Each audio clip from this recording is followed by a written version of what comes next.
Thank you very much. Thank you. That's a good-looking group behind me. This group isn't too bad either. Very nice. Nice to be with you. Beautiful, right? Beautiful. Thank you very much. And thank you all for being here to support one of the most important pieces of legislation in the history of our country. And that's everybody saying that, virtually everybody. The one big, beautiful bill to secure our borders, turbocharge our economy, and bring back the American dream. That's what's happening, too. It's met with tremendous approval and reception. And when we were thinking about doing it, we were going to break it down into 3, 4, 5, 6, or even 7 bills. And I said, let's make it one big, beautiful bill, Mike, right?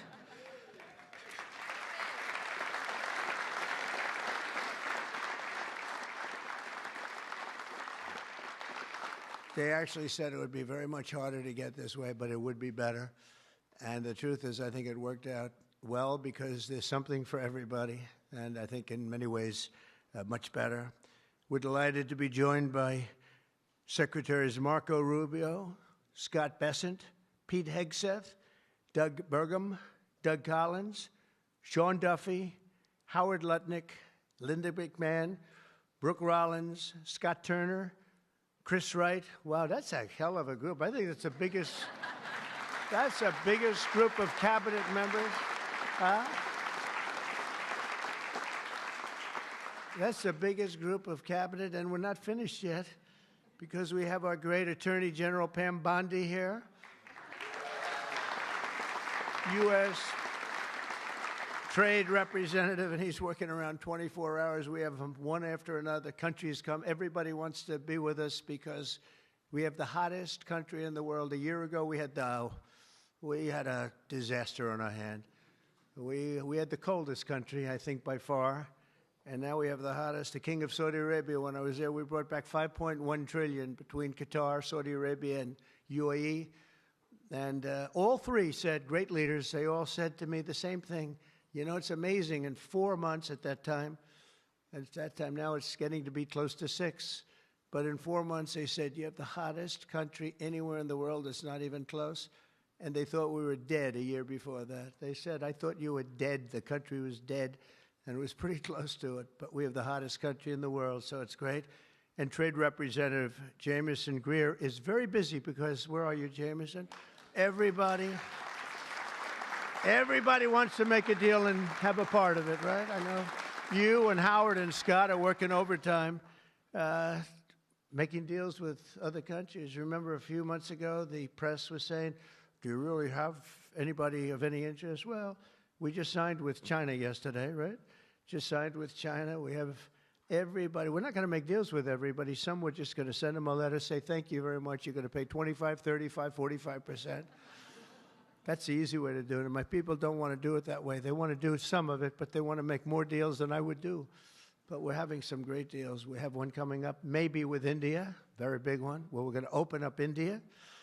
In the China deal, we're starting to open up China, things that never really could have happened. And the relationship with every country has been very good.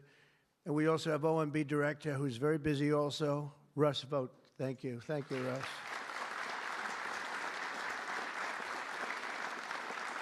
And also, I want to give a very special thank you. This is a hell of a group we have here. This is amazing, the quality of people. But actually, I like these people and most of those people much better than the people I just named, okay? But a very special thanks as well to Speaker Mike Johnson, who's a great, legendary guy. He's going to go down as a legend. A great friend of mine, a fantastic Senator, Roger Marshall, wherever you may be. Roger, thank you very much. Thank you. Bernie Moreno, great win Bernie had in Ohio. Bernie, great win. That was a tough race. They said that was not winnable, and he won by about 5 points, so that was pretty good. So much for not winnable. Mike Lee is here. Mike, hi, Mike. Thank you, Mike. Tim Sheehy, another tremendous win. Way to go, Tim. Young, handsome. That was another race that wasn't supposed to be able to be won. They said, well, we have a very young, handsome guy. I said, does that matter? Looks don't matter, do they, Mike? Looks. Anyway, great job. You can't help it. You can't help it. Great. That was a great race, along with Representatives Paul Gosar, Greg Murphy, Tom Kaine, Jen Kiggins, Rob Bresnahan, who's where is Rob? Stand up, Rob. Let me see you. Good. He's done a fantastic job. And Ryan McKenzie. Thank you, Ryan. Thank you all. That's great. It's a big group of people. We're here this afternoon to share the stories of an incredible group of patriots from across the nation whose future we are defending with the one big, beautiful bill. This is the ultimate codification of our agenda to, very simply, a phrase that's been used pretty well by me over the last 10 years, but maybe even before that, make America great again. Very simple, make America great again. When Joe Biden used to get up and say, we will stop this horrible MAGA. We're going to stop MAGA. We're going to fight it. I said, Joe, loosen up. It's called Make America Great Again. It's okay. Remember that he got up so angry. He was so angry. He said, make America great again. But we'll deliver a record tax cut, a record spending cut, a record investment in border security. We've done so well on the border. You know, last month, we had 0 people that crossed the border. 0.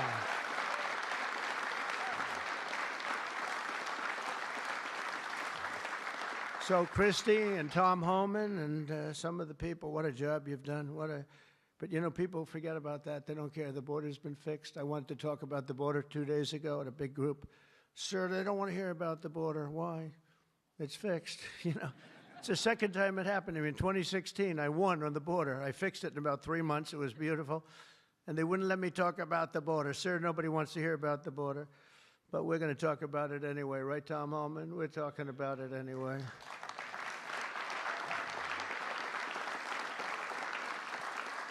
So we have a big number of dollars that's coming here because we want to keep it that way, and we want to keep it fixed, and a record number of deportations. We're bringing criminals out by the thousands. Nobody can even imagine. They let people in that were murderers, 11,888 murderers, gang members, people from mental institutions and insane asylum. You know what that is? That's insane asylum. That's a mental institution on steroids. During the campaign, I talk about the late, great Hannibal Lecter. Do you know who that is, Hannibal Lecter? Silence of the Lambs. I'd talk about it, and the fake news would go crazy. Why does he keep mentioning? Well, because we won in a landslide. That's why they don't want to have Hannibal in our midst. And the day I signed this bill into law, almost every major promise made in the 2024 campaign already will have become a promise kept. And that's very important. Promises made, promises kept. And according to the Council of Economic Advisors, these reforms will protect or create more than 7 million jobs, add 3.1% to economic growth, reduce taxes for the typical American by nearly 15%, and increase take-home pay for the normal family of 4 by at least $13,000, and that takes place immediately. That's not bad, right? Look, I'm looking at that guy back there, right? That's pretty good.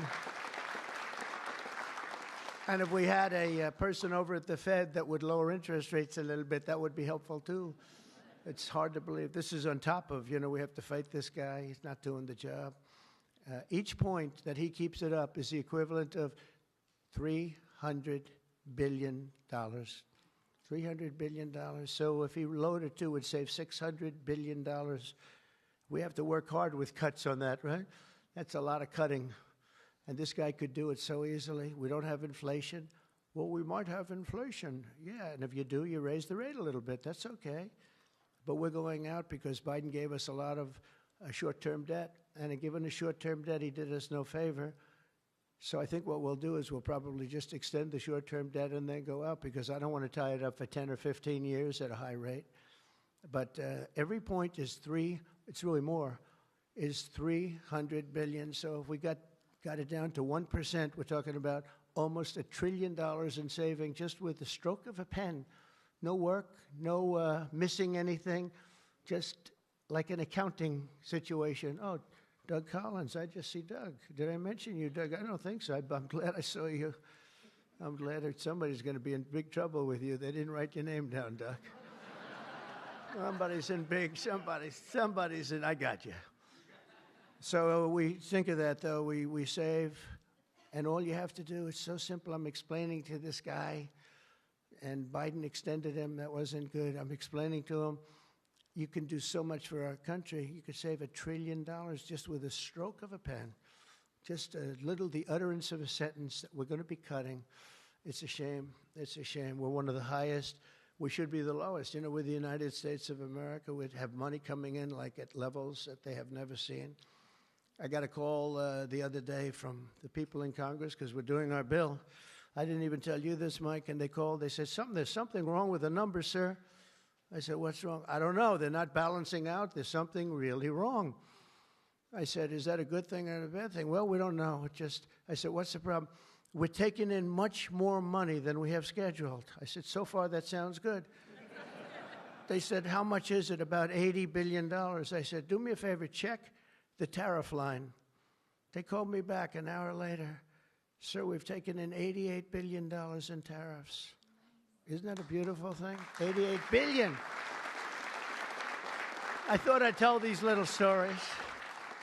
Go off script and tell these little stories, Scott, right? Because it does make it a little more interesting. Although my speechwriters have just gotten every award in the book. Vince, where are you, Vince? Good. Where are we? Where's Ross? He's gotten all these awards, and I'm going off the record all the time. Where is he? He didn't show up to the speech. He wrote the speech. He didn't show. Well, that means he has confidence in me. According to the Council of Economic Advisors, these reforms will protect or create more than 7 million jobs, add 3.1% to economic growth, reduce taxes for the typical American by nearly 15%, and increase take-home pay for a normal family by an incredible $13,000. All of these things are happening. And by the way, there's no inflation. All of the numbers I gave you, all of the money that's coming in, and maybe more importantly than the billions of dollars we're taking in with tariffs, is the fact that we've got hundreds of plants going up all over the United States that never would have been here. I was with Howard and Scott and Texas Instruments the other day, and the head of Texas Instruments, they're going to spend $60 billion in the United States. And he said, sir, please don't do it to me. And I looked at him. I knew exactly what he meant. He said, you mean tariffs, right? He said, that's right. If you ever get rid of those tariffs, you've cost me a fortune. They're all coming in because they don't want to pay the tariffs, and they're coming in at levels. And it only works for the United States because it doesn't work for other countries, but it works for us. We have a record investment. We have records and everything. And when these places open up, that's bigger than the $15 trillion that I'm talking about. You know, you don't see it right away. But bigger is the fact that they're all coming in, they're building their factories, the AI factories and the auto plants. We have auto plants that are closing up in other countries. I don't want to specifically name the countries, but you know who they are. And they're coming into the U.S. and they're opening up and building like nobody's ever seen anything like it. I don't call it a miracle. I call it, this should have been done 40 years ago. We would have never lost our auto. We lost 50% of our auto industry to China, Mexico, Canada, and various other countries. Should have never happened if you had a president that said, we're going to charge you tariffs. You're not going to build next to us. Send it in and take away our jobs. If you would have said 25, 50, or 100% tariff, not one company would have left. But they weren't business people. They were politicians, not very good ones, and some good ones, but some really not good at anything, to be honest with you. We're going to stop the largest tax hike, and we're going to do that in history. This would be, if the bill doesn't pass, there'll be a 68% tax increase. Think of that, 68%, which would be the largest in history by about 40 points. And we'll make the Trump tax cuts permanent, expand the child tax credit, and we will deliver no tax on tips, no tax on overtime, and no tax on Social Security for our great seniors.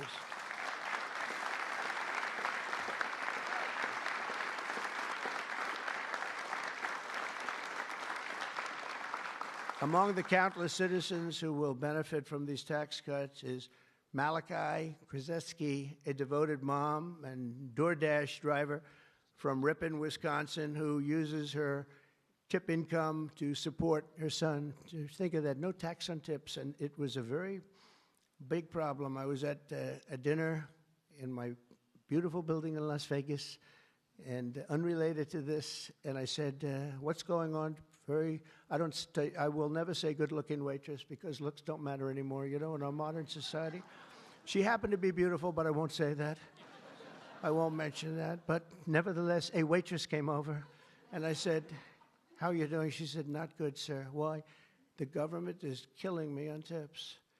And she looked at me, she said, sir, there should be no tax on tips. I said, say it again. There should be no tax on tips. I said, that's the coolest thing I've ever heard. I walked outside, the press was there, as always, waiting for something bad to happen, hundreds of them. I said, ladies and gentlemen, please announce tonight there will be no tax on tips. And a legend was made. We won Nevada by so much. Republicans don't win Nevada. We won Nevada. So I want to thank that young, beautiful waitress. Thank you very much.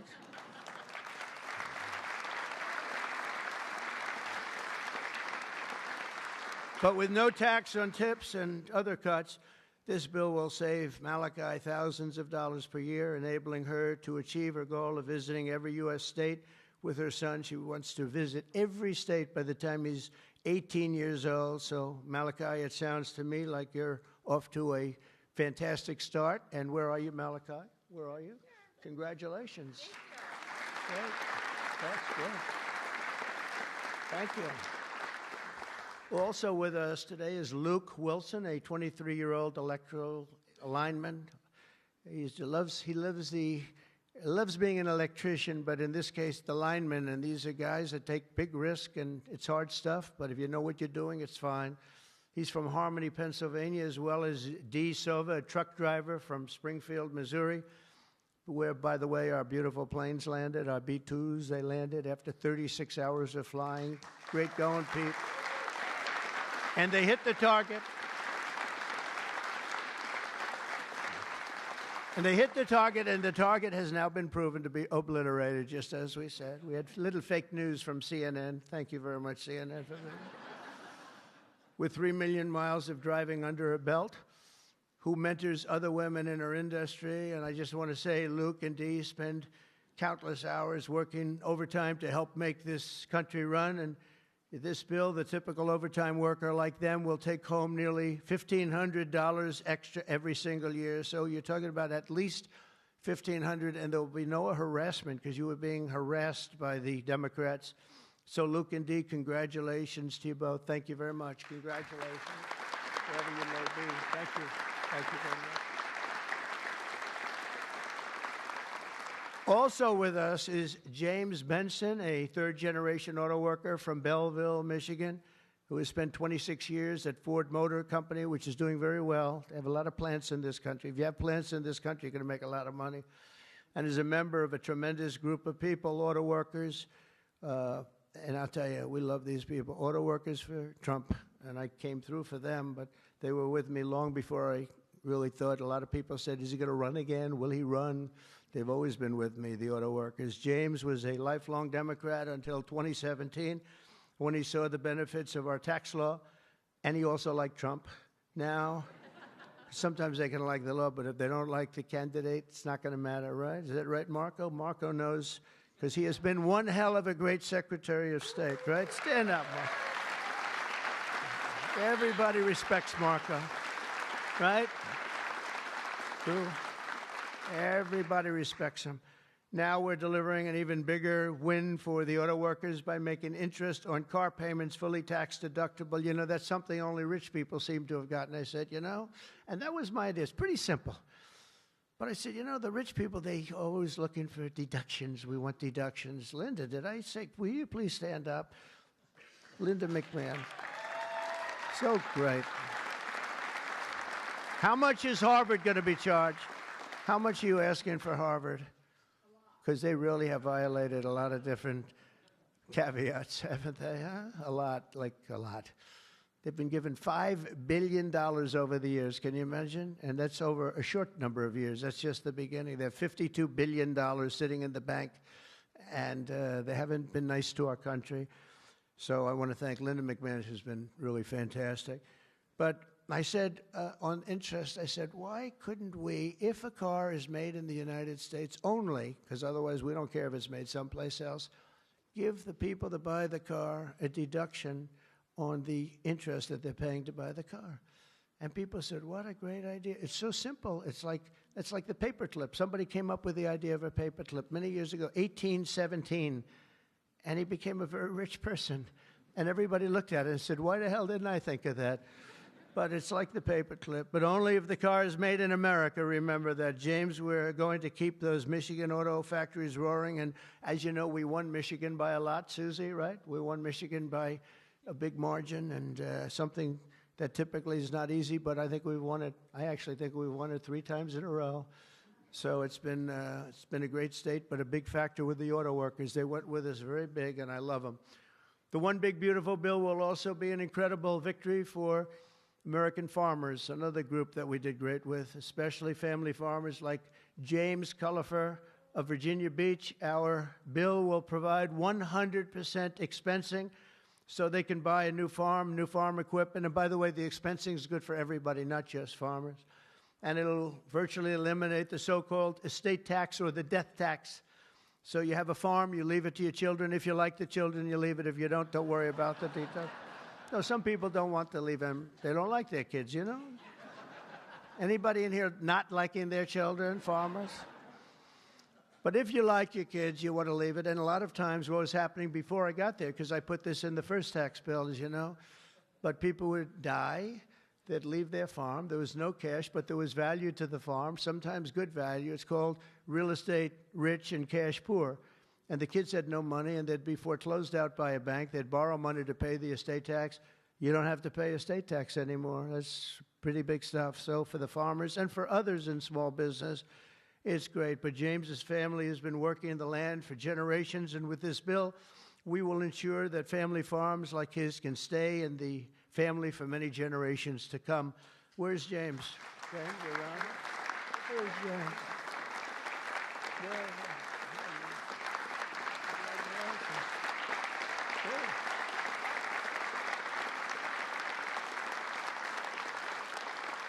That's great. And you know what I mean, James, right? People pass away, they love their kids or whoever they're leaving, but they love their kids especially. And you won't have the family farmer anymore the long time because they were losing them to the banks, and they were losing them at record numbers. It's not going to happen anymore. There's no tax.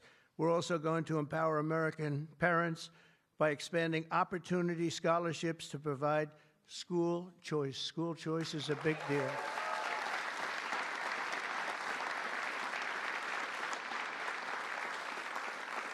And we just got school working with the governor of Texas, as you know, Greg Abbott. We just had it passed in Texas, and I know about that. Somebody said, yeah, that was a big deal. They've been trying to get it for 9 years, and they asked me if I'd call the legislature, Republicans in the legislature, and I did. And I gave them a pep talk, and everybody voted for it. First time, they were shocked, but they never asked me to call them before. This was the first time, and they got it passed, right, Susie? It was amazing. And it was something that Dan and Greg and everybody, they really wanted it. And Ted Cruz wanted it badly. They all wanted it, so we got it in Texas. But you're going to have it. More and more people are talking about school choice. Good thing. This will be the godsend for mothers like Angelina Banks from Philadelphia. Where's Angelina? Where is Angelina? Oh, you are very pretty. She went out for a second and she's coming back. Okay? Where's Ange? Come on over here, Angelina. Oh, that's terrible. Oh, wow. How are you? I won't ask you where you've been, okay? I promise. But it's great to have you. It's great to have. I mentioned your name. I said, where's Angelina? He said, she'll be right back, sir. Thank you very much. Appreciate it. And Aubrey and Ava Jane, Angelina says the tax relief for child care and education are a foundation for stability and dignity. I think those were your words, right? Stability and dignity. Good words for her family. And with the One Big Beautiful Bill, we're delivering both empowering hundreds of thousands of families to choose the public, private, charter, religious school, or the home school of their choice. And Angelina, thank you very much for being with us. Beautiful. Beautiful. So this bill will also be the single most important piece of border legislation ever to cross the floor of Congress. We will hire 3,000 new Border Patrol officers and 10,000 new ICE agents. And these people are great. I tell you what, I got to know a lot of them. And we have tremendous representation. They've been for me from day one. In fact, I shouldn't say this, but they endorsed me when I first ran, almost at the beginning. And they weren't sure if they were allowed to endorse me. And they said, we don't care, we're endorsing you. But they were great, and they've been my friends ever since. But think of that. So we're going to hire 3,000 new Border Patrol officers, 10,000 new ICE agents. And, you know, these ICE guys, they go into war zones, and they're tough, and they love our country. And if you're not going to be tough, you're not going to do well. But they are tough, and they'll break into a pack, and they call them a pack. Some of these packs come out of the jails of Venezuela. They come from places that you don't want to know about. They're gang members that have been all sent in here through Biden's open door stupid policy. The dumbest policy, I think, well, we have a lot of dumb policies, but the worst, I think, is open borders, where anybody comes into our country totally unvetted, totally unchecked. And they're drug dealers, and they're people that we don't want them. And they're murderers, you know, they're murderers. I told you, over 11,000 murderers. They're in here. 50% of those, by the way, murdered more than one person. And they came in, no check-in, no anything. It's so sad. What that man has done to this country, we should never forget it, okay? We should never, ever forget it. With that whole group of people, I don't even think it was him. He didn't believe in open borders. He didn't believe in men playing in women's sports or transgender for everybody. But what that group of people has done to this country will never, ever, I don't think we can ever allow history to forget it. What they've done to us is so sad. We're going to fully fund the final sections of Border Wall, impose a new remittance tax on money sent back to foreign countries, and dramatically increase deportations to a bare minimum of 1 million illegal aliens per year. And what we're doing is we're really going after the criminal aliens, of which we have plenty to work with. People say, well, that's a lot, isn't it? Well, remember, these countries are very smart. They're headed up by people I know. In almost all cases, they're very smart people, and they're people of great common sense. They're not sending their good people out. They're sending the bad people out, and they put them into caravans. I think I came up with that name, but somebody did. It's a great name, a caravan. Thousands, and sometimes as many as 30,000 people walking right into our country. Again, last month we had none. Think of that. It's almost, people say it's almost impossible. But they come in, and at a minimum, they're not people that work very hard. They're people that are on welfare. They don't want them. They don't want them. They give them to us. It's incredible what's happened, and it's so sad to see. It's so sad. It could make you just sick to your stomach when you think about it. I was going to say it could make you cry, but I like to pretend I never cry. I don't want to be a crier, but it makes you sick to think of what they did. What they did to us is just sick. And guys, if we didn't have a Tom Homan, and if we didn't have some of the guys that we have working so hard and dangerously, the country wouldn't stand a chance. But we're getting them out, not as fast as they came in, because they came in and you'd see hundreds of thousands pour into our country in a day. But we're getting them out. And here today is Angel Dad Joe Abraham, the Angel Moms and Angel Dads. These are incredible people. They lost their precious 20-year-old daughter, Katie, in a hit and run after she was struck by an illegal alien from Guatemala. Katie was stopped at a traffic light, rear-ended, full force, going 60, 70 miles an hour right into the back of her car while she stopped. And she died immediately. And her killer, I think you could really say the killer, fled the scene. And Joe, we will end this invasion once and for all, and we're always going to remember the memory of Katie, that beautiful, beautiful 20-year-old daughter of yours. Where's Joe? Is he around here? Joe? Come here, Joe. Come here.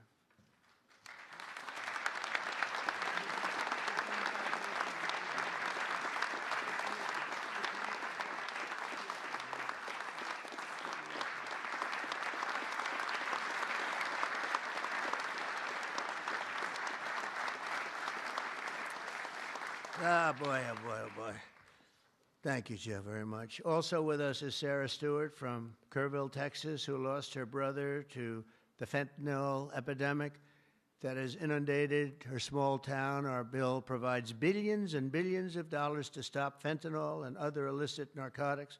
We're also charging other countries like Mexico, Canada, and China billions of dollars in taxes that we put on because they've allowed people that are selling fentanyl to go through their countries, or in the case of China, they send it here, and paying a lot of money at least, but would rather stop it. I think we're doing a big job of that, but would rather stop it. And other illicit narcotics pouring across the border and stealing more American lives. And thank you. Sarah will not rest until that fight is done. We're going to get that fight done. Sarah Stewart is where? Sarah? Hi, Sarah. Beautiful. Thank you. Good guy, huh? Yeah. I can see that. I also want to thank the president of the National Border Patrol. His name is Paul Perez. He's been with me from the beginning.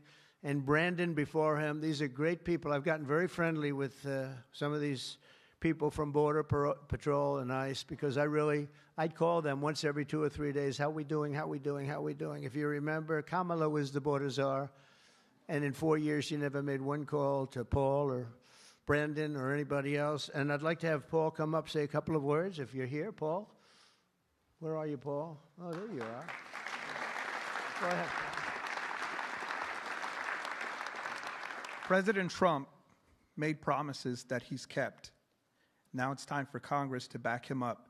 We need to end the chaotic and recklessness that Biden allowed into this country. The millions of people that are out there, we're going to get with this big, beautiful bill. We've got the funding, we've got the technology, we need everything in that bill to get it done so that no more families are victimized. And those that have victimized families, we can go get them out with ICE. Our officers and agents are not afraid. We're ready to take this fight to them, and we've been so because of President Trump's leadership. Thank you, sir.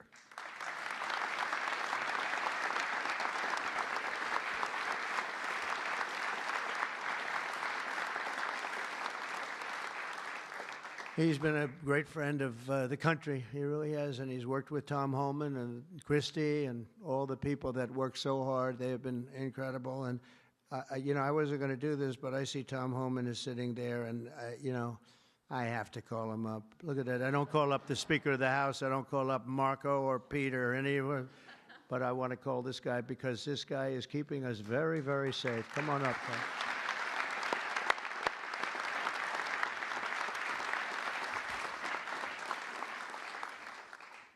Well, look, I think this issue of the big, beautiful bill should be nonpartisan. I don't know what the hell's the matter with everybody up in Congress? People are dying every day. ICE is arresting 3 times as many criminals that the Biden administration did. We're taking public safety threats and national security threats off the street every single day. But we got over 600,000 illegal aliens with criminal histories walking the streets of this country. We got less than 5,000 deportation officers. This should be a no-brainer. The more resources we get, if we get this bill passed, we got more agents on the road. We buy more beds, we get more transportation flights. More agents means more bad guys arrested, taken off the streets of this country every single day. Every day we arrest a public safety threat or national security threat. This makes this country much safer. Who the hell would be against that? And I get irritated, I get pissed off because I'm sick of meeting angel moms and dads. You want to talk about family separation? They buried their children. So I've done this since 1984. I've worked for 6 different presidents. No one has had the success of the Trump administration. We got the most secure border in the history of this nation today.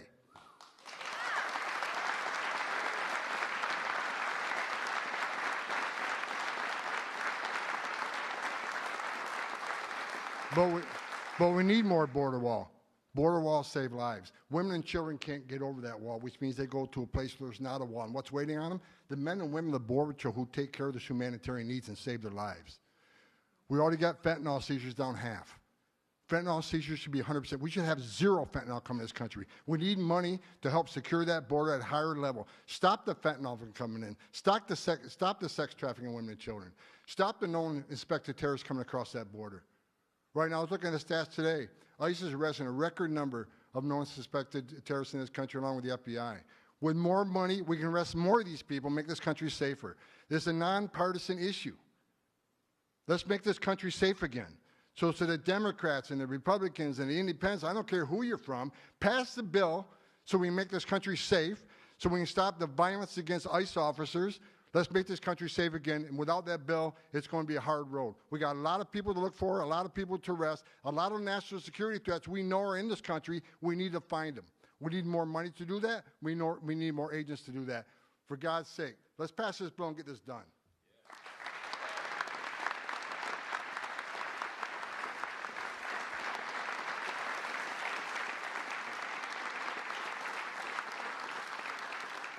He got so angry he didn't even shake my hand or look at me. Just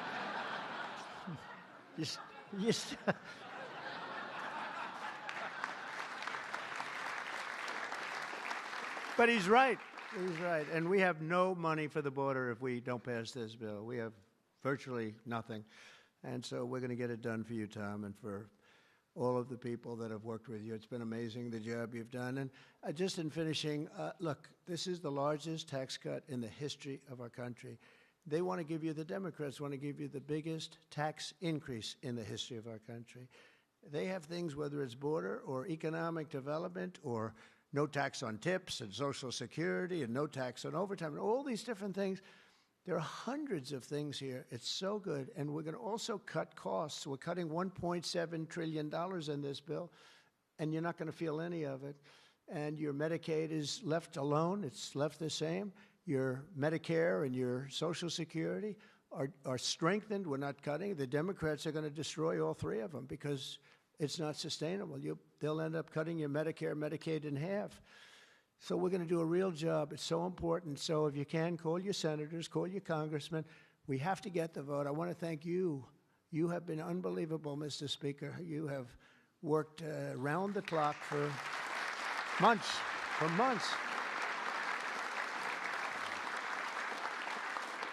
And, you know, I shouldn't say this, but we don't want to have grandstanders where one or two people raise their vote. We vote no.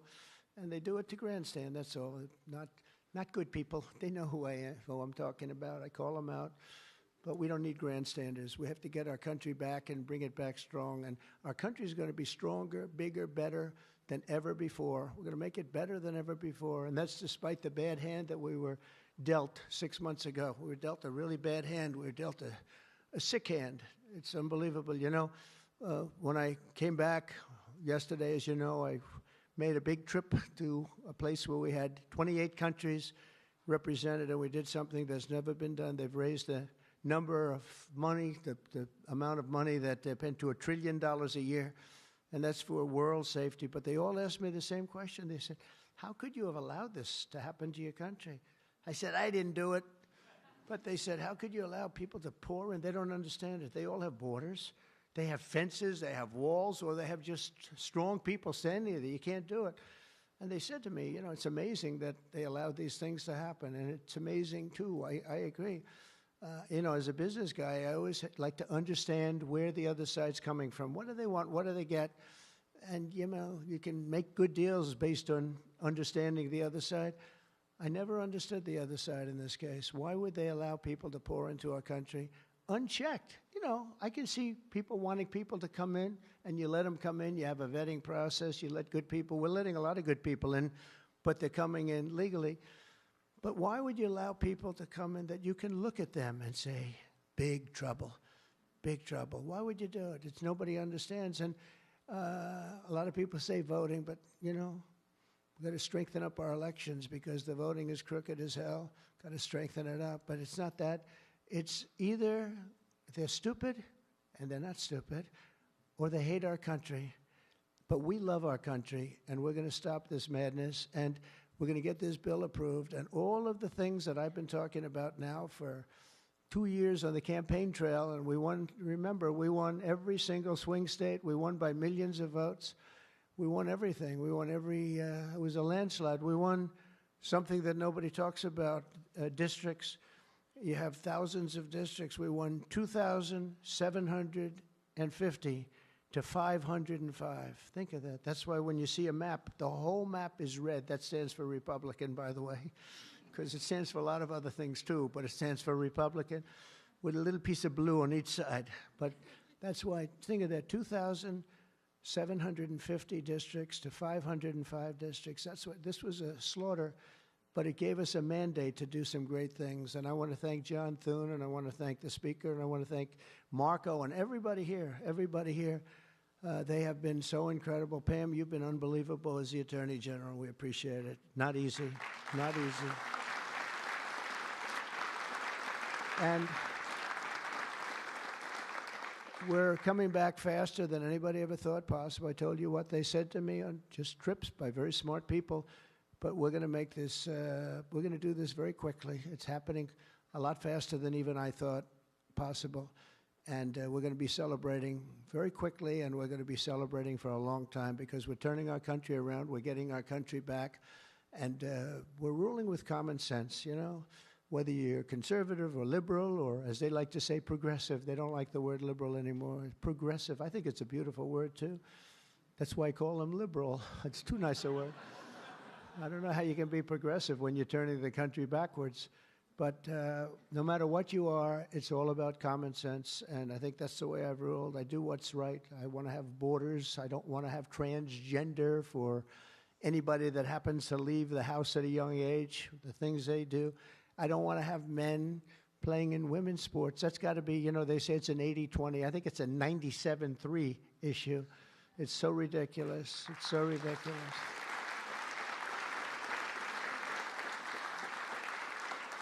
There was a long-distance race the other day, or at least reasonably recently, and they had a top man and they had top woman, but it was a woman's race, and the man entered. He happened to be transitioned. Isn't that lovely? And he entered the race, and he beat the champion woman by 5 hours and 14 seconds. 5 hours, that's a lot. Think of it, you're waiting 5 hours for your beautiful daughter to come in. Come on, baby, let's go. You can do it. He won by 5 hours and 14 seconds. It is crazy, and it's so demeaning, and they don't want to change. I see it the other day. Guys like Schumer, our great Palestinian senator, this guy, no, he's changed. He used to like Jewish people. Now he's totally against Jewish people. It's the most incredible transformation I think I've ever seen. But who would allow this to happen? In other sports, the same thing. Try the weightlifting numbers someday. You want to see some big differences. In a million years, the women will never catch these numbers. It's not going to happen. And it's very demeaning to women, and I don't like it when it's demeaning to women. So we're turning the country around fast. We love you all. Thank you very much, and good luck. Thank you. Thank you.